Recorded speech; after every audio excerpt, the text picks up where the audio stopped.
এরে নবীর উম্মতের দল, গভীর মনোযোগ আমার যুবক ভাই বাবারাম, ও আমার শাহনগরের যুবক ভাই, বেশুকরিয়াকারী যারা শুকরিয়া আদায় করে না তাদের কেমন অবস্থা হবে রে বাবা। আর শুকরিয়া আদায় করলে কেমন অবস্থা হবে চিন্তা কইরা একটু বয়ানটা শুনেন।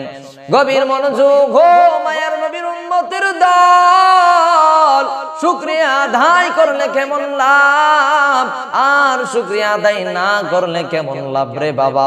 আল্লাহর পয়গম্বর মুসা নবী একদিন তোর পাহাড়ের দিকে রওনা হয়ে গেলেন। তোর পাহাড়ের দিকে যাইতেছেন, আল্লাহর একজন বান্দা মুসা পয়গম্বরকে ডাক দিয়া বলেন, ও আল্লাহর পয়গম্বর মুসা, ও পয়গম্বর মুসা,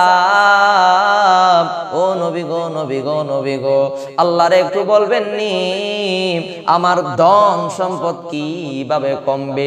আমার এত ধন সম্পদ হইছে আমি হিসাব রাখতে পারি না।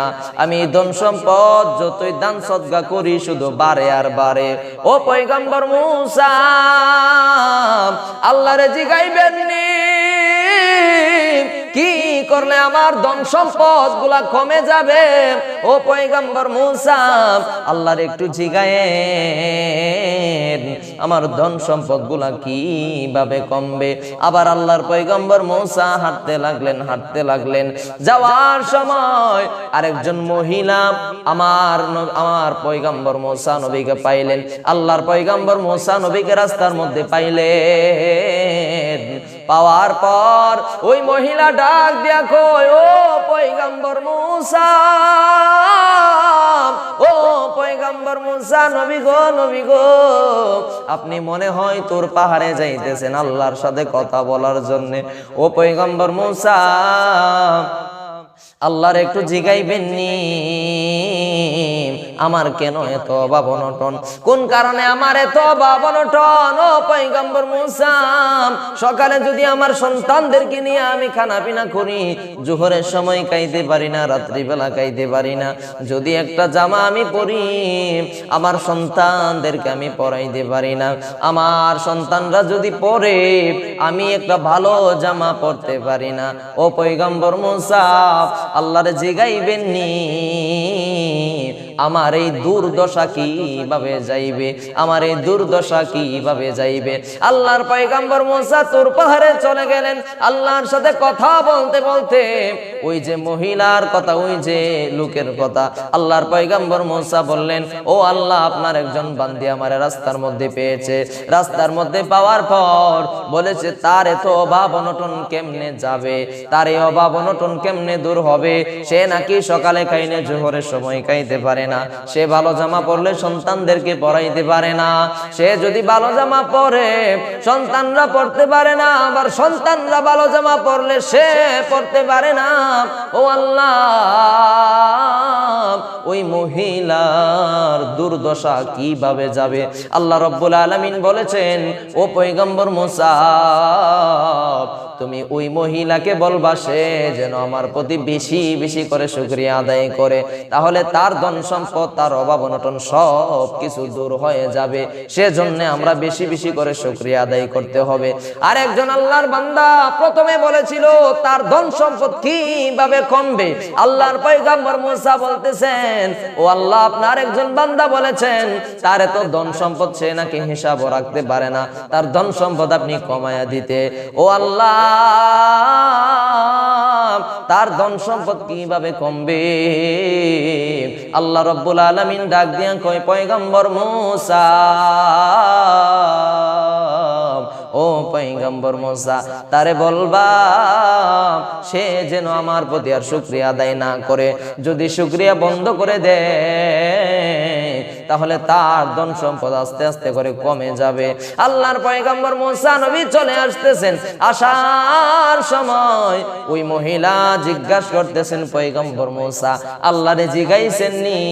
আল্লাহ কি বলছে আল্লাহরে জিগাইছেন নি? ওই মুসা নবী ডাক দিয়া কয়, ও মহিলা,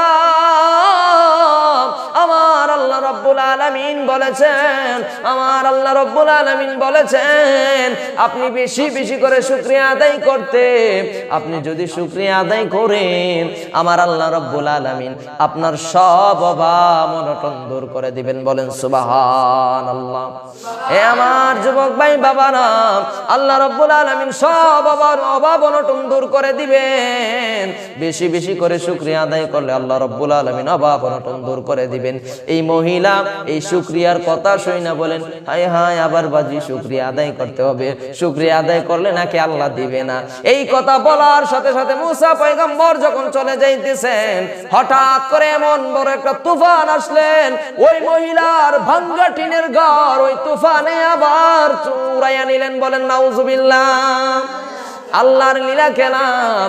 ওই মহিলা যখন আল্লাহর প্রতি শুকরিয়া আদায় করলো না, কেমন নাফরমান, শুকরিয়া আদায় না করার কারণে আমার আল্লাহ রাব্বুল আলামিন কুদরতি বাতাস দিয়া ওই মহিলার টিনের ঘর উড়াই নিলেন। বলেন সুবহানাল্লাহ। সেজন্য বেশি বেশি করে শুকরিয়া আদায় করতে হবে। ওই যে ওই ব্যক্তি, যেই ব্যক্তি বলেছিল তার ধন সম্পদ কিভাবে কমবে, মুসা পয়গম্বরকে পাইলেন। মুসা পয়গম্বরকে জিজ্ঞাসা করতেছেন, ও পয়গম্বর মুসা, ও পয়গম্বর মুসা, আল্লাহর জিগাইছেননি আল্লাহ রাব্বুল আলামিন আমার ধন সম্পদ কিভাবে কমায়া দিবেন? আল্লাহর পয়গম্বর মুসা নবী ডাক দিয়া কয়, আমি আল্লাহরে বলছিলাম আল্লাহ রাব্বুল আলামিন বলেছেন আপনি এখন থেকে আর শুকরিয়া না করার জন্য শুকরিয়া বন্ধ করে দিলে আমার আল্লাহ রাব্বুল আলামিন ধন সম্পদ আপনার কমায়া দিবে। আমার পয়গম্বর মুসা নবীর এই কথা শুনিয়া